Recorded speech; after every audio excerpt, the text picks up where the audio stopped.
Fatty liver എന്തെല്ലാം കാരണങ്ങൾ കൊണ്ട് വരുന്നു, അതിലെ ലക്ഷണങ്ങൾ എന്തെല്ലാമാണ്, ഏതെല്ലാമാണ് അതിലെ ഗ്രേഡിങ്, എന്തെല്ലാം കോംപ്ലിക്കേഷൻ ആണ് ഫാറ്റി ലിവറിൽ വരുന്നത്, അതുപോലെ തന്നെ മെഡിസിൻ ഇല്ലാതെ എങ്ങനെ ഫാറ്റി ലിവറിനെ ട്രീറ്റ് ചെയ്യാം. റെഡ് മീറ്റിൻ്റെ ഉപയോഗം ഒഴിവാക്കുക. റെഡ് മീറ്റ് എന്ന് വെച്ചിട്ടുണ്ടെങ്കിൽ മട്ടൻ, താറാവ്, അതുപോലെ ബീഫ്, പോർക്ക് ഇങ്ങനെയുള്ള കാര്യങ്ങളൊക്കെ നമ്മൾ ഒഴിവാക്കണം. കാരണം ഈ റെഡ് മീറ്റ് കൂടുതൽ ഇൻഫ്ലമേഷൻസ് ഉണ്ടാക്കും സെൽസിൽ. അതോടൊപ്പം തന്നെ ആയുർവേദത്തിൽ ധാരാളം മെഡിക്കേഷൻസ് നമുക്ക് ഫാറ്റി ലിവറിന് വേണ്ടിയിട്ടുണ്ട്. യോഗാസ് ഉണ്ട്, യോഗാസനങ്ങളുണ്ട്, പ്രാണായാമം, മെഡിറ്റേഷൻ പോലുള്ള കാര്യങ്ങളൊക്കെ നമ്മുടെ ഫാറ്റി ലിവറിനെ കുറയ്ക്കാൻ വേണ്ടിയിട്ട് സഹായിക്കുന്നുണ്ട്. നമസ്കാരം, ഞാൻ ഡോക്ടർ അക്ഷര, ഭൂമി വെൽനസ് ക്ലിനിക്കിലെ ആയുർവേദ കൺസൾട്ടൻ്റാണ്. ഇന്ന് സംസാരിക്കുന്നത് ഫാറ്റി ലിവറിനെ കുറിച്ചിട്ടാണ്. ഫാറ്റി ലിവർ എന്തെല്ലാം കാരണങ്ങൾ കൊണ്ട് വരുന്നു, അതിലെ ലക്ഷണങ്ങൾ എന്തെല്ലാമാണ്, ഏതെല്ലാമാണ് അതിലെ ഗ്രേഡിങ്, എന്തെല്ലാം കോംപ്ലിക്കേഷൻ ആണ് ഫാറ്റി ലിവറിൽ വരുന്നത്, അതുപോലെ തന്നെ മെഡിസിൻ ഇല്ലാതെ എങ്ങനെ ഫാറ്റി ലിവറിനെ ട്രീറ്റ് ചെയ്യാം എന്നതിനെ കുറിച്ചാണ്. എന്താണ് ഫാറ്റി ലിവർ? കൊഴുപ്പ് ലിവറിൽ അടിഞ്ഞു കൂടുന്ന ഒരവസ്ഥയാണ് ഫാറ്റി ലിവർ എന്ന് പറയുന്നത്. 5% വരെ കൊഴുപ്പ് ശരീരത്തിൽ അടിഞ്ഞു കൂടുന്നത് അല്ലെങ്കിൽ ലിവറിൽ അടിഞ്ഞു കൂടുന്നത് തികച്ചും നോർമലാണ്. 5% മുകളിൽ പോകുമ്പോഴാണ് അത് ഫാറ്റി ലിവറിലോട്ട് മാറുന്നത്. എങ്ങനെയാണ് ലിവറിൻ്റെ സെൽസ് ഡാമേജ് ആവുന്നത്? ഒന്നുകിൽ ആൽക്കഹോളിസം, അല്ലെങ്കിൽ സ്മോക്കിംഗ്, അല്ലെങ്കിൽ എന്തെങ്കിലും ഒരു ക്രോണിക് ഇൽനെസ് വരുമ്പോഴാണ് ലിവറിൻ്റെ സെൽസ് ഡാമേജ് ആവുക. അതുമൂലം ലിവറിൻ്റെ സെൽസിന് പ്രോപ്പറായിട്ട് ഫങ്ഷൻസ് ചെയ്യാൻ പറ്റില്ല. അപ്പോഴും കൊഴുപ്പ് ശരീരത്തിൽ അടിഞ്ഞുകൂടും അല്ലെങ്കിൽ ലിവറിൽ അടിഞ്ഞുകൂടുന്ന ഒരവസ്ഥയുണ്ടാകാം. ഇനി എന്തെല്ലാമാണ് ഇതിൻ്റെ ലക്ഷണങ്ങൾ? കൂടുതൽ ആളുകൾക്കും ഇത് അസിംപ്റ്റമാറ്റിക് അല്ലെങ്കിൽ ലക്ഷണങ്ങളില്ലാതെയാണ് കാണുന്നത്, അല്ലെങ്കിൽ ചെറിയ ഏതെങ്കിലും ലക്ഷണങ്ങളായിരിക്കും കാണിക്കുന്നുണ്ടാവുക. വിശപ്പില്ലായ്മ, ഛർദി, ഒരു കാരണം കൂടാതെ പെട്ടെന്ന് മെലിയുക, എനർജി കുറവ്, ഇതെല്ലാമാണ് ഫാറ്റി ലിവറിൽ ആദ്യം കാണിക്കുന്ന ലക്ഷണങ്ങൾ. കൂടുതൽ ആളുകളും ഇത് തിരിച്ചറിയുന്നത് നോർമൽ റൂട്ടീൻ ബ്ലഡ് ചെക്കപ്പിലൂടെയാണ്. അതായത് ലിവർ ഫങ്ഷൻ ടെസ്റ്റ്, SGOT, SGPTയുടെ വാല്യൂ കൂടുമ്പോൾ. ഇതിൻ്റെ പ്രധാന ലക്ഷണങ്ങളിൽ ഒന്നാണ് വയറിനകത്ത് വേദന. അതും കൂടുതലായിട്ടും കാണുന്നത് റൈറ്റ് സൈഡിലായിരിക്കും. കാരണം ലിവറിൻ്റെ പൊസിഷൻ വരുന്നത് നമ്മുടെ റൈറ്റ് സൈഡിലോട്ടാണ്. അപ്പോൾ റൈറ്റ് സൈഡിൽ വേദന വരുന്നുണ്ടായിരിക്കും. അതുപോലെ തന്നെ അസൈറ്റിസ് കാണാം. അസൈറ്റിസ് എന്ന് വെച്ചിട്ടുണ്ടെങ്കിൽ ലോവർ അബ്ഡോമിനിൽ വെള്ളം കെട്ടി നിൽക്കുന്ന ഒരവസ്ഥയാണ്. അതുകൊണ്ട് തന്നെ ബ്ലോട്ടിങ്, നോസിയ പോലുള്ള കാര്യങ്ങളൊക്കെ കാണിക്കുന്നുണ്ടാവും. പിന്നീട് കാണിക്കുന്നതാണ് ബ്രെത്ത്ലെസ്നെസ്, അതായത് അമിതമായിട്ടുള്ള കിതപ്പ് ഉണ്ടായിരിക്കും. കൂടാതെ അബ്ഡോമിനൽ ബ്ലീഡിങ് ഉണ്ടായിരിക്കും. ഈ അബ്ഡോമിനൽ ബ്ലീഡിങ് ഉണ്ടാവുന്നത് ലിവറിൻ്റെ ഫങ്ഷൻസ്, അതായത് ലിവറിലാണ് കൊയാഗുലേഷൻ ഫാക്ടേഴ്സിൻ്റെ സിന്തസിസ് നടക്കുന്നത്. ഇത് പ്രോപ്പറായിട്ട് നടക്കാതെ പോവുകയും അതിൻ്റെ ഭാഗമായിട്ട് ബ്ലഡ് കട്ട പിടിക്കാൻ ആവശ്യമായിട്ടുള്ള രാസവസ്തുക്കൾ അവിടെ കുറയും. അതുകൊണ്ട് എന്തുണ്ടാകും? ബ്ലഡ് കട്ട പിടിക്കാതെ പോകും. അതുകൊണ്ടാണ് ഇൻറ്റേർണൽ ബ്ലീഡിങ് ഇവിടെ കാണുന്നത്. അതുപോലെ സ്പൈഡർ ആൻജിയോമ എന്ന് പറഞ്ഞിട്ടുള്ള ഒരു കണ്ടീഷൻ ഉണ്ട്. അതായത് വെയിൻസ് പുറത്തോട്ട് പ്രൊമിനൻ്റ് ആയിട്ട് നിൽക്കുന്നുണ്ടായിരിക്കും. ഈ ഒരു കണ്ടീഷനും ഇതിൽ കാണാം. പിന്നെ ലിവറിലാണ് ഡീടോക്സിഫിക്കേഷൻ എന്ന് പറഞ്ഞ ഫങ്ഷൻ നടക്കുന്നത് ലിവറിലാണ് മെയിനായിട്ടും. അപ്പോൾ ഇതിൻ്റെയൊക്കെ ഫങ്ഷൻസ് തകരാറാവും. ഈ തകരാറ് മൂലം എന്തുണ്ടായിരിക്കും? ടോക്സിൻസിൻ്റെ അളവ് ബ്ലഡിൽ കൂടും. ഇങ്ങനെ ബ്ലഡിൽ ടോക്സിൻസിൻ്റെ അളവ് കൂടിയിട്ടുണ്ടെങ്കിൽ അത് എന്തുണ്ടാക്കും? ബ്രെയിനിനൊക്കെ സിവിയർ ആയിട്ടുള്ള ഡാമേജ് ഉണ്ടാക്കാനൊക്കെ കാരണങ്ങളാകുന്നുണ്ട്. മെയിനായിട്ടും 2 ടൈപ്പായിട്ടാണ് നമ്മൾ ഫാറ്റി ലിവറിനെ പറയുന്നത്. ആൽക്കഹോളിക് ഫാറ്റി ലിവറും ഉണ്ട്, നോൺ ആൽക്കഹോളിക് ഫാറ്റി ലിവറും ഉണ്ട്. അപ്പോൾ നോൺ ആൽക്കഹോളിക് ഫാറ്റി ലിവർ ഉണ്ടാകുന്നത് കൂടുതലും നമ്മുടെ ഹാബിറ്റുകൾ കൊണ്ട് തന്നെയാണ് ഇത് രണ്ടും ഉണ്ടാകുന്നത്. ആ പേരിൽ തന്നെയുണ്ട് ആൽക്കഹോളിക് ഫാറ്റി ലിവർ എന്ന് പറയുമ്പോൾ കൂടുതലായിട്ട് നമ്മൾ ആൽക്കഹോൾ, സ്മോക്കിംഗ് അങ്ങനെയുള്ള കാര്യങ്ങൾ കൊണ്ടാണ് വരുന്നത്. നോൺ ആൽക്കഹോളിക് ഫാറ്റി ലിവർ എന്ന് പറയുന്നത് എക്സസൈസിൻ്റെ കുറവ് മൂലം ഉണ്ടാകുന്നതാണ്. കൂടുതലായും നമ്മൾ ഫാറ്റി ലിവർ നോക്കുന്നത് USG അബ്ഡമൻ ചെയ്തിട്ടായിരിക്കും. അപ്പോൾ നമുക്കതിൻ്റെ റിപ്പോർട്ട് കാണുമ്പോൾ തന്നെ അറിയാം അതിൽ ഗ്രേഡ് 1 ഫാറ്റി ലിവർ അല്ലെങ്കിൽ ഗ്രേഡ് 2, ഗ്രേഡ് 3 എന്നുള്ള ഒരു റേഷ്യോയിലായിരിക്കും അത് എഴുതി കാണുന്നത്. ഗ്രേഡ് 1 ഫാറ്റി ലിവർ എന്ന് വെച്ചിട്ടുണ്ടെങ്കിൽ 5% മുതൽ 33% വരെയുള്ള കൊഴുപ്പ് ലിവറിൽ അടിഞ്ഞു കൂടുമ്പോഴാണ് അത് ഗ്രേഡ് 1 ഫാറ്റി ലിവറായിട്ട് നമ്മൾ കണക്കാക്കുന്നത്. ഇത് നമുക്ക് മെഡിസിൻ ഇല്ലാതെ തന്നെ ട്രീറ്റ് ചെയ്യാൻ പറ്റും. ചെറിയ കുറച്ച് എക്സസൈസ് അതുപോലെ ഡയറ്റ് ഇങ്ങനെയുള്ള കാര്യങ്ങൾ ശ്രദ്ധിച്ചാൽ തന്നെ നമുക്കത് പൂർണ്ണമായിട്ട് നീക്കം ചെയ്യാൻ സാധിക്കും. പിന്നീട് കാണിക്കുന്നതാണ് ഗ്രേഡ് 2 ലെവൽ, അതായത് 34% മുതൽ 65% വരെ കൊഴുപ്പ് ലിവറിൽ എത്തുമ്പോഴാണ് ഗ്രേഡ് 2 എന്ന അവസ്ഥയിലേക്ക് മാറുന്നത്.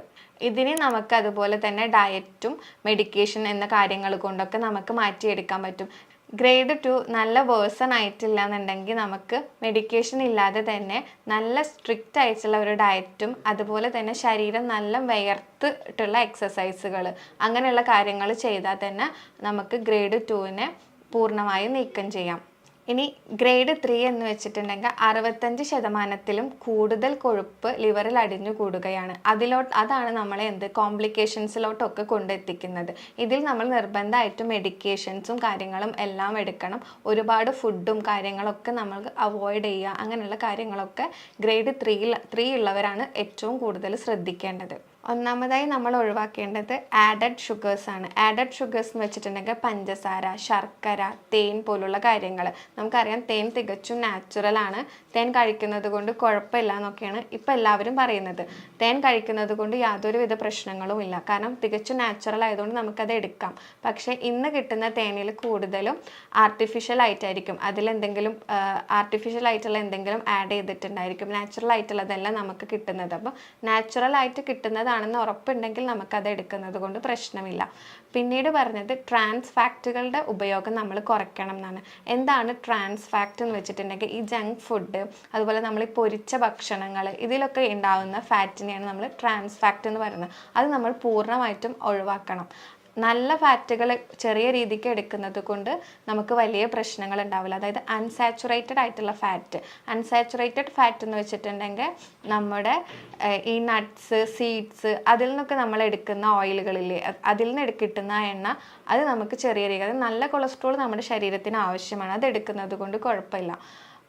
ചെറിയ അളവിൽ, അതും ഒരു ഡോക്ടറുടെ നിർദ്ദേശപ്രകാരം കഴിക്കുകയാണെങ്കിൽ അത്രയും ബെറ്റർ ആയിരിക്കും. മൂന്നാമതായി റെഡ് മീറ്റിൻ്റെ ഉപയോഗം ഒഴിവാക്കുക. റെഡ് മീറ്റ് എന്ന് വെച്ചിട്ടുണ്ടെങ്കിൽ മട്ടൻ, താറാവ്, അതുപോലെ ബീഫ്, പോർക്ക് ഇങ്ങനെയുള്ള കാര്യങ്ങളൊക്കെ നമ്മൾ ഒഴിവാക്കണം. കാരണം ഈ റെഡ് മീറ്റ് കൂടുതൽ ഇൻഫ്ലമേഷൻസ് ഉണ്ടാക്കും സെൽസിൽ. അപ്പോൾ അതും ഫാറ്റി ലിവറിലോട്ട് നമ്മളെ നയിക്കും. നാലാമതായി ഉറക്കം നമ്മൾ എപ്പോഴും കറക്റ്റ് ടൈമിന് ഉറങ്ങുക. അതായത് ഒരു 6 hours അല്ലെങ്കിൽ 7 hours എന്നും കറക്റ്റ് സമയത്ത് ഉറങ്ങി കറക്റ്റ് സമയത്ത് എണീക്കുക. അങ്ങനെ ഒരു ശൈലിയിലോട്ട് പോവുക.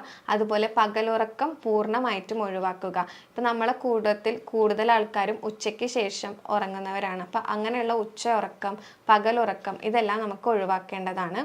നാലാമതായി നമ്മൾ ഒഴിവാക്കേണ്ടത് പുകവലി, മദ്യപാനം, സോഫ്റ്റ് ഡ്രിങ്ക്സ് ഇല്ലേ, ഇപ്പോൾ പെപ്സി, കോള അങ്ങനെയുള്ള ഐറ്റംസൊക്കെ നമ്മൾ ഒഴിവാക്കേണ്ടതാണ്. അതുപോലെ ജ്യൂസ് കുടിക്കുന്നവരായിരിക്കും. ഫ്രഷ് ജ്യൂസ് ആണെങ്കിൽ പോലും ഫ്രഷ് ജ്യൂസിൽ ഫൈബറിൻ്റെ അളവ് കുറവായിരിക്കും.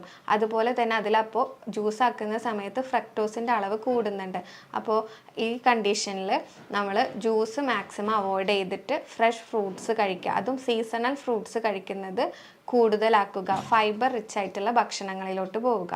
അടുത്തതായിട്ട് അൺസേഫ് ആയിട്ടുള്ള ലൈംഗിക ബന്ധങ്ങൾ. അതിലെങ്ങനെയെന്ന് വെച്ചിട്ടുണ്ടെങ്കിൽ ഹെപ്പറ്റൈറ്റിസ് എ, ഹെപ്പറ്റൈറ്റിസ് ബി പോലുള്ള രോഗങ്ങൾ നമുക്ക് വരാൻ സാധ്യതയുണ്ട്. അത് നമ്മുടെ ലിവറിനെ ഡാമേജ് ചെയ്യിക്കും. അപ്പോഴും നമുക്ക് ഫാറ്റി ലിവർ അല്ലെങ്കിൽ ലിവറിൽ എന്തെങ്കിലും ക്രോണിക് ഇൽനെസ് വരുമ്പോൾ ഫാറ്റി ലിവർ ഉണ്ടാവുമെന്ന് ഞാൻ പറഞ്ഞിട്ടുണ്ടായിരുന്നു. ലിവർ സെല്ലിന് ഡാമേജ് വരുമ്പോൾ. അപ്പോൾ ഈ ലിവർ സെല്ലിനെ ഡാമേജ് ആക്കാൻ വേണ്ടിയിട്ട് ഹെപ്പറ്റൈറ്റിസ് എ, ബി പോലുള്ള കണ്ടീഷൻസ് കാരണമാവുന്നുണ്ട്. ഇനി എന്തെല്ലാം ഭക്ഷണങ്ങളാണ് നമ്മളിതിൽ കഴിക്കേണ്ടത്? ധാരാളം ഇലക്കറികൾ കഴിക്കാം, പച്ചക്കറികൾ കഴിക്കാം, ഫൈബ്രിൻ കണ്ടൻറ്റ് കൂടുതലുള്ള തരത്തിലുള്ള കുക്കുംബർ, സാലഡ്സ് പോലുള്ള കാര്യങ്ങളൊക്കെ നമുക്കിതിൽ ഇൻക്ലൂഡ് ചെയ്യാം. അതുപോലെ തന്നെ ചെറുമീനുകൾ, മത്തി പോലുള്ള മീനൊക്കെ കഴിക്കുന്നതും ഇതിൽ നല്ലതായിരിക്കും. പിന്നെ പ്രോബയോട്ടിക്സ്, ആൻറ്റി ഓക്സിഡൻസ് അങ്ങനെയുള്ള ഭക്ഷണങ്ങളും നമുക്കിതിൽ ഉൾപ്പെടുത്താം. അതായത് ഇഞ്ചി, മഞ്ഞൾ, അതുപോലെ പ്രോബയോട്ടിക്സ് ആയിട്ടുള്ള തൈരൊക്കെ കഴിക്കുന്നത് നല്ലതാണ്. പിന്നെ പലർക്കുള്ള സംശയമാണ് മുട്ട കഴിക്കാൻ പറ്റുമോ എന്നുള്ളത്. അപ്പോൾ മുട്ടയുടെ വൈറ്റ് നമുക്ക് എപ്പോഴും കഴിക്കാം. വീക്ക്ലി 1 or 2 ആയിട്ട് മുട്ടയുടെ മഞ്ഞ കഴിക്കുന്നതും നല്ലതാണ്. പിന്നെ ഒരു ഡോക്ടർ നിർദ്ദേശപ്രകാരം വൈറ്റമിൻ ഇ ക്യാപ്സ്യൂളിൻ്റെ ഇൻടേക്കും വളരെയധികം ഗുണകരമായിരിക്കും. ഇനി നമുക്ക് കുറച്ച് ഹോം റെമഡീസ് പരിചയപ്പെടാം. നമ്മളെ വീട്ടിലെല്ലായിടത്തും കിട്ടുന്നതാണ് ചെറുനാരങ്ങ. ഈ ഒരു ചെറുനാരങ്ങ എടുത്തിട്ട് നമ്മൾ 1 ലിറ്റർ വെള്ളത്തിൽ പിഴിയുക. എന്നിട്ട് അത് നമ്മൾ വെള്ളത്തിന് പകരമായിട്ട് നമ്മൾ മറ്റ് വെള്ളം കുടിക്കുന്നതിന് പകരം ദാഹം വരുമ്പോൾ ഈ വെള്ളം കുടിക്കുന്നത് വളരെയധികം നല്ലതായിരിക്കും. നമുക്കറിയാം നാരങ്ങയിൽ വൈറ്റമിൻ സി ധാരാളമായിട്ടുണ്ട്. അതുകൊണ്ട് തന്നെ എന്തുണ്ടാവും, ഇവിടെ ഗ്ലൂട്ടൻ്റെ സിന്തസിസ് നടക്കാൻ ഹെൽപ്ഫുൾ ആയിരിക്കും. അപ്പോൾ നമ്മുടെ കൊഴുപ്പുകൾ നീക്കം ചെയ്യാനും ഇത് വളരെയധികം സഹായിക്കും. രണ്ടാമതായിട്ട് നമുക്കറിയാം, നമ്മളെല്ലാവരും രാവിലെ നമ്മുടെ ഒരു ഡേ തുടങ്ങുന്നത് തന്നെ ഒരു ടീയിൽ നിന്ന് അല്ലെങ്കിൽ ഒരു കോഫിയിൽ നിന്നായിരിക്കും. അപ്പോൾ ഇതിൻ്റെ ഉപയോഗം നമ്മൾ പൂർണ്ണമായിട്ടും ഒഴിവാക്കേണ്ടതുണ്ട്. ടീയിലും അല്ലെങ്കിൽ കോഫിയിലൊക്കെയുള്ള ഈ കഫീൻ്റെ കണ്ടൻറ്റ് എന്ന് പറയുന്നത് നമ്മുടെ ബ്ലഡിലെ ഹീമോഗ്ലോബിനെ വലിച്ചെടുക്കുന്നതാണ്. അപ്പോൾ അതും നമുക്ക് എപ്പോഴും ഒരു ബാഡ് ആയിട്ടുള്ള ഒരു ഹാബിറ്റാണ് ഈ ടീ അല്ലെങ്കിൽ അതുപോലെ തന്നെ കോഫിയുടെ ഉപയോഗം. അപ്പോൾ അതിന് പകരമായിട്ട് നമുക്ക് കാലത്ത് എണീറ്റ പാട് തന്നെ വെറുതെ ഒരു പ്ലെയിൻ വാട്ടർ അല്ലെങ്കിൽ സാധാ വെള്ളം നമ്മൾ കുടിക്കുക. അതിൻ്റെ ശേഷം മാത്രം എപ്പോഴും നമ്മൾ ബ്രഷ് ചെയ്യുക അല്ലെങ്കിൽ മറ്റ് ആക്ടിവിറ്റീസിലേക്ക് പോവുക.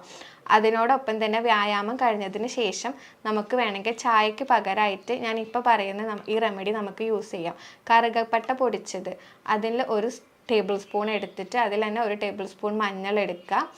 എന്നിട്ടത് വെള്ളത്തിൽ നന്നായി തിളപ്പിക്കുക. 2 ഗ്ലാസ് വെള്ളത്തിൽ തിളപ്പിച്ചിട്ട് അതിലൊരു ഗ്രീൻ ടീ ആവശ്യമുണ്ടെങ്കിൽ ഇടാം, അല്ലെങ്കിൽ ഗ്രീൻ ടീ ആഡ് ചെയ്തില്ലെങ്കിലും പ്രശ്നമില്ല. അപ്പോൾ ഗ്രീൻ ടീയുടെ വെച്ചിട്ട് നമുക്കിതൊരു ടീ പോലെ ആക്കിയിട്ട് ഇളം ചൂടോടുകൂടെ കുടിക്കാവുന്നതാണ്. മൂന്നാമതായി ഇരട്ടി മധുരം. ഇരട്ടി മധുരത്തിൻ്റെ വേരാണ് നമ്മളിവിടെ യൂസ് ചെയ്യേണ്ടത്. അത് തിളപ്പിച്ചിട്ട് നമുക്ക് വേണമെങ്കിൽ അതിൻ്റെ വെള്ളം കുടിക്കുന്നതൊക്കെ നല്ലതായിരിക്കും. ഇതിൽ ധാരാളം ആൻറ്റി ഓക്സിഡൻസ് ഉണ്ട്. അപ്പോൾ അത് ലിവറിൻ്റെ ഫങ്ഷൻസ് അല്ലെങ്കിൽ ലിവറിൻ്റെ സെൽസുകളെ നോർമലാക്കാൻ സഹായിക്കും. നല്ല രീതിക്കുള്ള വ്യായാമം, അതായത് ശരീരം നല്ല വിയർത്ത് പോകുന്ന രീതിക്കുള്ള വ്യായാമങ്ങൾ ചെയ്യുന്നതും വൈറ്റ് റൈസിൻ്റെ ഉപയോഗം പൂർണ്ണമായും കുറയ്ക്കുകയും അതുപോലെ തന്നെ റാഗി, ഓട്സ് പോലുള്ള ധാന്യങ്ങളും പയറ് വർഗ്ഗങ്ങളൊക്കെ ഇൻക്ലൂഡ് ചെയ്യുക നമ്മുടെ ഡയറ്റിൽ. ഇതൊക്കെ ചെയ്യുന്നുണ്ടെങ്കിൽ നമുക്ക് ഈ ഗ്രേഡ് 1 ഫാറ്റി ലിവർ, അതുപോലെ 2ൻ്റെ ഫസ്റ്റ് സ്റ്റേജ്, അതായത് തുടങ്ങിയിട്ടുള്ളൂ ഗ്രേഡ് 2 ഫാറ്റി ലിവർ എന്നൊക്കെ ഉണ്ടെങ്കിൽ നമുക്കത് പൂർണ്ണമായിട്ട് മാറ്റി കൊണ്ടുപോകാൻ പറ്റും. അതോടൊപ്പം തന്നെ ആയുർവേദത്തിൽ ധാരാളം മെഡിക്കേഷൻസ് നമുക്ക് ഫാറ്റി ലിവറിന് വേണ്ടിയിട്ടുണ്ട്. യോഗാസ് ഉണ്ട്, യോഗാസനങ്ങളുണ്ട്, പ്രാണായാമം, മെഡിറ്റേഷൻ പോലുള്ള കാര്യങ്ങളൊക്കെ നമ്മുടെ ഫാറ്റി ലിവറിനെ കുറയ്ക്കാൻ വേണ്ടിയിട്ട് സഹായിക്കുന്നുണ്ട്. അതുപോലെ തന്നെയാണ് രാത്രി ഭക്ഷണം. ഒരു 7-7:30 കൂടെ തന്നെ നമ്മൾ നമ്മുടെ ഡിന്നർ കഴിച്ച് തീർക്കുക. അതിലും ലൈറ്റ് ആയിട്ടുള്ള ഭക്ഷണങ്ങൾ കഴിക്കാൻ ശ്രദ്ധിക്കുക. ഓട്സ്, അതുപോലെ സാലഡ്സ്, ഒണിയനൊക്കെ ഇട്ടിട്ടുള്ള സാലഡ്സ് ഉണ്ടാവില്ലേ, കുക്കുംബർ, അതൊക്കെ ആഡ് ചെയ്തിട്ട് നമ്മൾ കഴിക്കാൻ നോക്കുക. അതുപോലെ തന്നെ രാവിലെ എണീക്കുമ്പോൾ ഒരു 6 മണിക്ക് 7 മണിക്കാണ് എണീക്കുന്നതെന്നുണ്ടെങ്കിൽ അത് കഴിഞ്ഞ്, അതായത് എപ്പോഴാണോ എണീക്കുന്നത് എണീറ്റിട്ട് 1 അവർ കഴിയുമ്പോൾ അല്ലെങ്കിൽ 1 അവറിൻ്റെ ഉള്ളിൽ തന്നെ നമ്മൾ ബ്രേക്ക്ഫാസ്റ്റ് അല്ലെങ്കിൽ എന്തെങ്കിലും ഫുഡ് നമ്മൾ കഴിച്ചിരിക്കണം. ഇനി ഈ പറഞ്ഞതിൽ എന്തെങ്കിലും സംശയമോ എന്തെങ്കിലും ക്ലിയർ ആവാത്തതുണ്ടെങ്കിൽ നിങ്ങൾക്ക് താഴെ കാണുന്ന ഈ നമ്പറിൽ കോൺടാക്റ്റ് ചെയ്യാവുന്നതാണ്. അടുത്തൊരു വീഡിയോ ആയിട്ട് വീണ്ടും കാണാം. Thank you.